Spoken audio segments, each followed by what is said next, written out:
Magandang umaga mga igan, sari-saring baril, droga at mga motorsiklo ang nasabat sa raid sa barangay Dato Ismael sa Dasmariñas, Cavite. 10 ang arestado sa operasyon. May live report si Dante Perelio. Dante. Yes, Igan, mga baril nga at illegal na droga, pati nga mga motorsiklong walang kaukulang dokumento ang nakumpiska ng mga otoridad sa isinagawang raid kaninang madaling araw sa Dasmariñas, Cavite.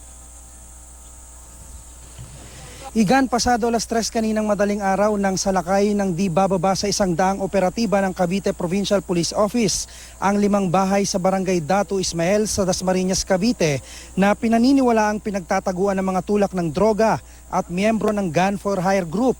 Aabot sa 7 baril na may iba't ibang kalibre ang nakumpiska. May mga nakuha ring plastic sachet na naglalaman ng pinaghihinalaang shabu, bloke ng marijuana at mga drug paraphernalia. May nakita pa, Igan, na ledger ng malakihang transaksyon ng illegal na droga na patunay raw na talamak talaga ang bentahan ng droga sa lugar.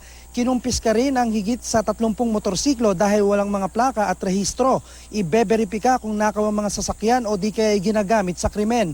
Samantala, Igan, 10 naman ang naaresto at idiniretso nga dito sa Cavite Provincial Police Office sa Imus, Cavite para naman iproseso at sampahan ng reklamong pag-iingat at pagbebenta ng illegal na droga at mga baril na walang kaukulang papeles. At yan ang unang balita mula pa rin dito sa Cavite. Balik sa iyo, Igan.